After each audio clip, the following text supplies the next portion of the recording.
प्रिय बंधुओं, मेरे दोस्तों, मेरे अजीज, मैं अपने गत वीडियो में आपसे ये वादा किया था कि पुनः मैं आपके समक्ष बिहार के ऊपर में जो आपराधिक घटनाएं घट रही है उस संदर्भ में मैं आपसे बात करना चाहूँगा।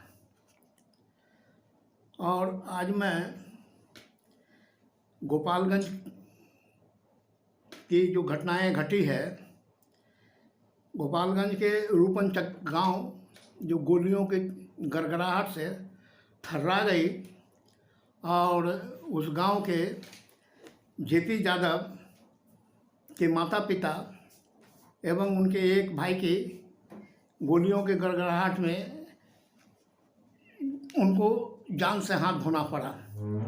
जेपी यादव खुद भी घायल हो गए और पीएमसीएच में अपने इलाज के लिए वो दाखिल हुए।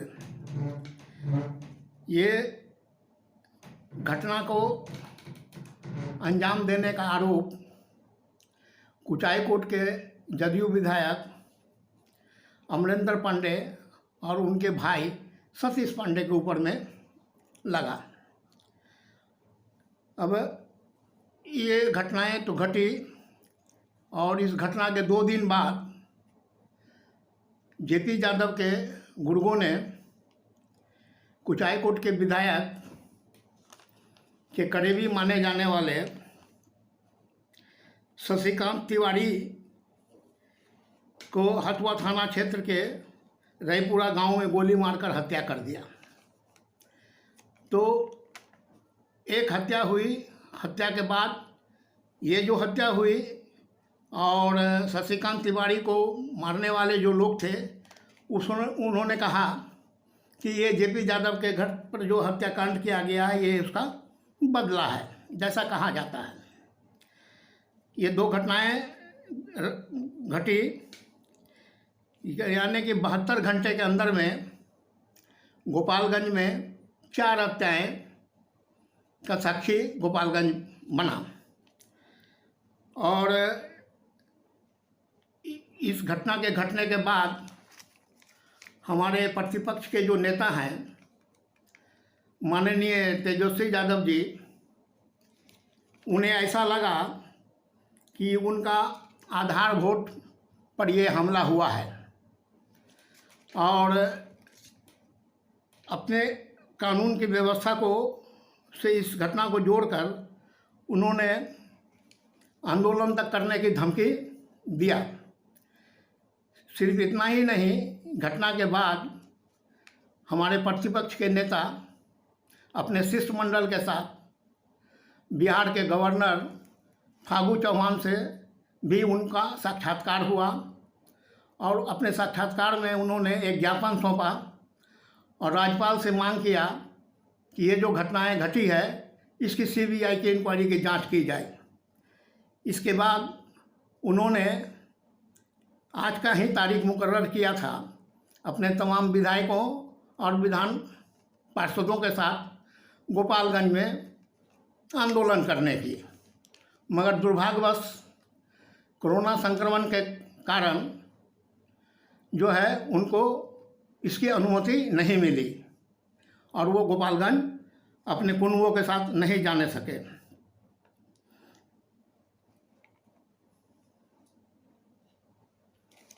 अब आगे देखिए, अपराध तो दिन पर दिन बढ़ता जा रहा है और मैं अपने प्रतिपक्ष के नेता से एक सवाल करना चाहूँगा कि मई महीने में ही ये कोई एक पहली घटना नहीं है, इसके पूर्व भी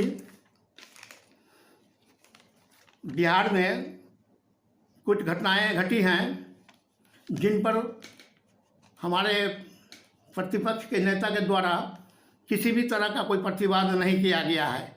वो घटनाएं हैं 21 मई को आपके लखीसराय के अमराहा पंचायत के मुखिया के पति निरंजन शाह की हत्या हुई। उसके बाद जो सीतामढ़ी में 21 मार्च को उसी दिन एक साइकिल व्यवसायी की दिन दहाड़े हत्या होती है। उसके बाद मोतिहारी के कल्याणपुर में एक सोची समझी साजिश के तहत एक मछली व्यवसायी मुख्तार शाही के घर में रात में घुसकर उसे गोली से मार दिया जाता है। इसके अलावे भी बेगूसराय में ही घटनाएं घटती है। वो आपके जो बेगूसराय में हैं बटेश्वर साहब, उनके घर में भी घुसकर उनको मारा जाता है। सीतामढ़ी के विषय में मैंने आपको जानकारी दिया। उसके अलावा कल्याणपुर का जो मैंने बताया आपको कि मुख्तार सानी के जो मछली व्यवसाय है उनकी हत्या की गई। उसके बाद जो है आपको तेघरा पंचायत के तेघरा प्रखंड के गौड़ा गांव का बंसी टोला में एक बुजुर्ग जोगेश्वर साकी घर में घुस करके पीट कर उनको हत्या कर दी गई।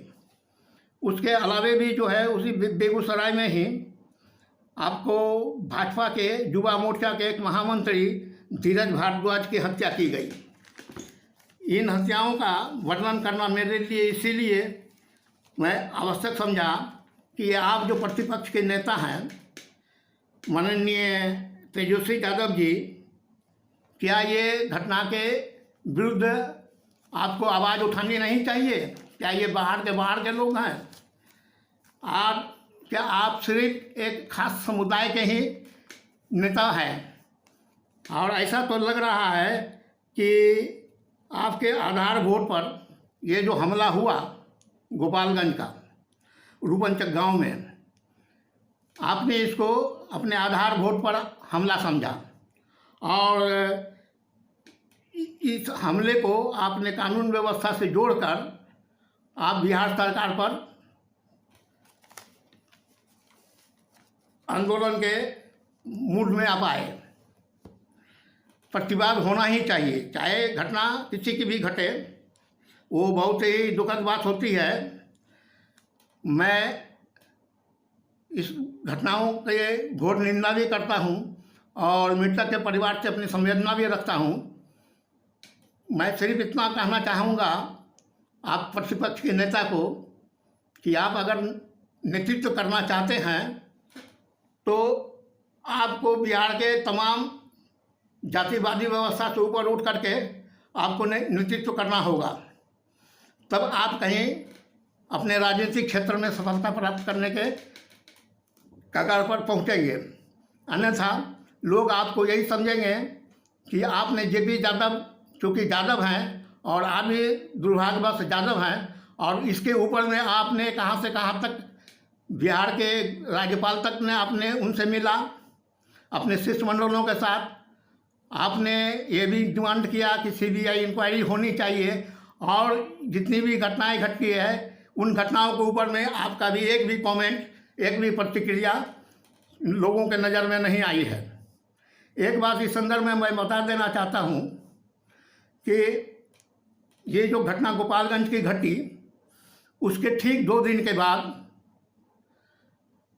आपके जो कुचायकोट के जो विधायक हैं जिन पर हत्या का आरोप लगा, उनके भाई पर हत्या का आरोप लगा, तो ठीक 2 दिन के बाद ये अमरिंदर तिवारी के खास आदमी शशिकांत पांडे को भी जो है उनको भी दुर्घटना का शिकार बनाया गया।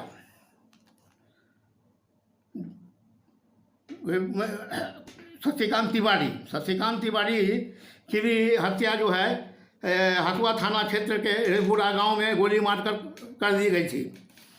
तो इससे हथुआ क्षेत्र जो है पूरा दहला हुआ है। सवाल ये उठता है कि हत्याएं हो रही है। अब मैं आज आपके समक्ष, बिहारवासियों के समक्ष ये दावा के साथ मैं कहना चाहूँगा, और मुझे पूरा विश्वास है कि सरकार के पास यदि विधायक के खिलाफ पुख्ता सबूत आता है तो इस विधायक अमरेंद्र पांडे का भी वही हाल होगा जो बाढ़ के विधायक आनंद सिंह का हुआ है। इन आशा और विश्वास के साथ अपना वक्तव्य यहाँ समाप्त करूँगा कि भारत के जो भविष्य हैं, जो हमारे युवा पीढ़ी हैं, इन पर दया किया जाए।